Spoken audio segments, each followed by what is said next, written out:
आप ये video YouTube पर देख रहे हैं तो हमारे चैनल को सब्सक्राइब करें और बेल आइकन को दबाना ना भूलें। परमात्मा कहते हैं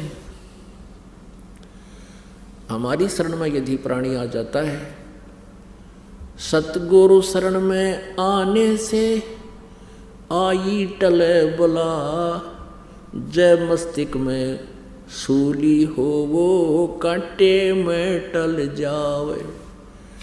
परमात्मा की शरण में आने से यदि आपके भाग्य में आपकी मृत्यु होनी हो तो पूर्ण संत परमेश्वर कबीर जी की शरण में आने से आपकी वो मृत्यु एक कांटा लाग कर टल जाए, यानी थोड़ी चोट में जान जानी हो, दुर्घटना होगी और आत्मा फ्रैक्चर हो गया या टांग टूट गई, कुछ भी ना होया, जान बची, 2 महीना में टांग ठीक हो जाएगी। एक समय एक नगर के बाहर आश्रम था। पुण्यात्माओं, परमात्मा कहते हैं गोता मारूं स्वर्ग में जा बैठूं पाताले, कह कबीर ढूंढता फिरूं अपने हीरे मोती लाल। तो परमात्मा की 3 प्रकार की से शरीर स्थिति है। जैसे ऋग्वेद मंडल नंबर 9 सूक्त नंबर 1 के मंत्र नंबर 8 और 9 में कहा कि वो परमात्मा सबके पापों का हरण करने वाला और तेजों में शरीर को प्राप्त होता है। उसका बहुत सुंदर शरीर है और उस परमेश्वर की 3 स्थिति हैं शरीर की। एक तो सतलोक में है वो परमात्मा, वह स्थिर है, वो वहाँ स्थायी तौर पे वहाँ रहते हैं। तो वहाँ उनका शरीर एक रोमकूप में करोड़ सूर्य करोड़ चंद्रमा मिला दे इतनी रोशनी सतपुरुष की सतलोक में है, इतनी शोभा है उस परमेश्वर की। और मनुष्य दृश्य हो परमात्मा। ये आज तक जितने भी पंथ में ऋषि ये जितने सतलोक के गुण गाने वाले राधा स्वामी धन धन सतगुरु, ये तेरे सारे जो जय गुरुदेव वाले हैं, ये सारे कति झूठा ज्ञान रखते हैं, परमात्मा को निराकार बताते हैं। सतलोक में वहाँ तो चेतन ही चेतन है, वहाँ पर परमात्मा है ही नहीं।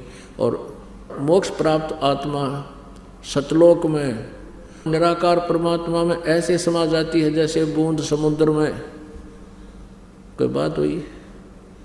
अब किसी को कोई कहे कि चलो समुद्र में डूब कर मरांगे, होगा कोई तैयार? वहाँ भगवान है नहीं, आम के टिंडे लेंगे वहाँ पर, फिर क्या करेंगे जाके? भगवान के लिए तड़पते फिरते हैं। मूर्ख बना रखा है इन्होंने, ये काल के दूत थे सारे। तो एक तो वो स्थिति है और दूसरी स्थिति ये है कि वो नवजात शिशु का रूप धारण करके एक युग में एक ऐसी लीला करता है जैसे बनारस में की सतयुग में परमात्मा कबीर जी ने। और धीरे धीरे बड़े होते हैं लीला में, शरीर में नवजात शिशु धारण करके आते हैं। फिर बड़े होकर के छोटे ही आयु से 5 वर्ष की आयु से ही बड़े बड़े विद्वानों के छक्के छुटा देते हैं और एक तत्वदर्शी संत की भूमिका स्वयं करते हैं और एक अच्छे नागरिक की भूमिका भी करते हैं, एक अच्छे भक्त की का रोल भी स्वयं ही करते हैं, तत्वदर्शी संत की भूमिका भी स्वयं करते हैं। और हमें उदाहरण छोड़कर जाते हैं कि ऐसे रहो, समर्पित रहो परमात्मा पर, ज़्यादा संग्रह संचन में समय व्यर्थ मत करो। ये दूसरी स्थिति। और तीसरी स्थिति जैसे धर्मदास जी साहिब को आकर मिले ऋग्वेद मंडल नंबर 9 सूक्त नंबर 86 के मंत्र 26-27 में, ऋग्वेद मंडल नंबर 9 सूक्त 82 के मंत्र 1, 2, 3 में, ऋग्वेद मंडल नंबर 9 सूक्त 20 के मंत्र 1 में, ऋग्वेद मंडल नंबर 9 सूक्त 96 के 16 से लेकर 20 तक 21 तक, इन मंत्रों में विशेष रूप से ये कहा कि वो परमात्मा सतलोक में रहता है और वहाँ से गति करके आता है और अच्छी आत्माओं को मिलता है, अच्छी आत्माओं को, और उनको ज्ञान से परिपूर्ण करता है, यथार्थ ज्ञान देता है। तो वो परमात्मा ऐसी लीला कौन करते हैं? कबीर देव जी, कबीर साहब। वो कबीर साहब जी किन किन को मिले हैं? आदरणीय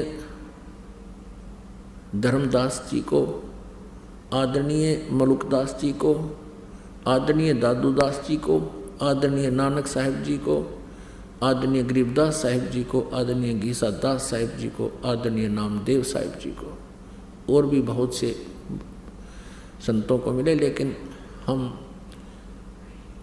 इतना ही जो वेल नोन है उनके बारे में आपको जानकारी देंगे, जिससे आपको विश्वास शीघ्र होगा। और इसके अतिरिक्त जब चाहे जहाँ परमात्मा आ जाते हैं।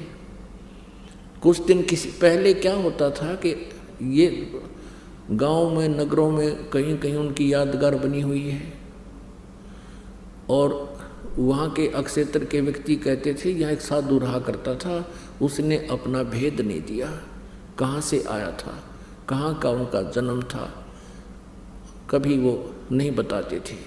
तो वो परमात्मा आते थे, और भक्ति की सतिथि को बनाए रखने के लिए, परमात्मा में आस्था बनाए रखने के लिए वो परमात्मा कुछ समय आते रहते हैं,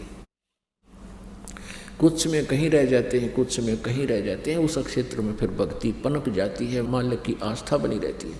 और ये भगवान जो ब्रह्म है, ये काल ये चाहता है कि ये जीव नास्तिक हो जाएं, इनको ऐसी साधना दी जाए जो साधना करते करते थक जाए, इन पर आपत्तियाँ आती रहें, ये नास्तिक हो जाएं, भगवान को भूल जाएं। वर्तमान में ये सभी पंथ जो राधा स्वामी पंथ, धन धन सतगुरु सच्चा सौदा डेरा सिरसा वाला, जगमाल वाली आला, एक यू गंगुआ में लठगाड़ रखा 600 मस्ताना, एक यू जय गुरुदेव, एक दिल्ली में कृपाल आश्रम, और ये हंसा देश वाले सतपाल जी, और ये जिसमें बाल योगेश्वर कहें, ये सारे काल के दूत हैं, इनके पास भक्ति नहीं।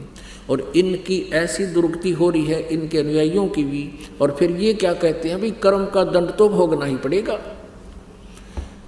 ये क्या कहते हैं कि जो प्रारब्ध में कर्म लिखा है वो तो भोगना ही पड़ेगा, इससे भगवान का कोई लेना देना नहीं। आप भक्ति करते रहो, आपका आगे सुख हो जाएगा अगले जीवन में।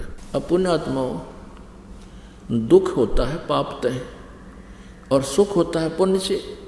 आप जी के ऊपर जो आपदा आई है, आपत्ति आई है, वो आपके पाप कर्म से आई है। और कोई ये कहे कि ये तो तूने भोगना ही पड़ेगा, आगे भक्ति कर ले। अरे भले आदमी हो, किसी के पैर में कांटा लग गया हो और उसको पीड़ा हो रही है, और कांटा दिखाई ना देता हो, और वो कहे कि मुझे बहुत पीड़ा हो रही है, कोई व्यक्ति उसके पैर को देखकर बताए कि तुझे कांटा लग गया है, जिस कारण से तुम्हें ये पीड़ा हो रही है। अब उसका इलाज तो ये है कि वो कांटा निकल जाए, कांटा निकले तो पीड़ा बंद होगी। और कोई यूँ कहे कि कांटा तो लगा ही रहेगा, ये नहीं निकलेगा, जूता पहन ले, आगे कांटा नहीं लगेगा। कांटा लगे पैर में जूता पहना नहीं जा सकता। कांटा निकले, पीड़ा बंद हो, फिर जूता पहना जा। और फिर वो जूता कभी नहीं निकालेगा इस डर से कि कहीं फिर बिजली ना गिर जाए, ए भगवान कदे फिर कांटा ना लग जाए। तो पुण्यात्माओं, आज जिसके ऊपर आपत्ति आई है वो पाप कर्म रूपी कांटा लगा हुआ आपके, और ये कांटा निकाला जाएगा पहले आपका, और फिर आपको मर्यादा बताई जाएंगी कि ये मर्यादा नहीं तोड़ना, बीड़ी शराब मांस तम्बाकू रिश्वतखोरी चोरी जारी नहीं करना, और उपासना नहीं करना, ये मर्यादा है। और ये राम नाम का जाप साधना करना, ये फिर जूता दिया जाएगा आपको। और वो दुखी आत्मा जिसको ये सुख होगा, फिर ये राम नाम के जूते ने कभी नहीं निकालेगा इस डर से, ये भगवान कहीं फिर वो कष्ट आपत्ति ना आ जाए।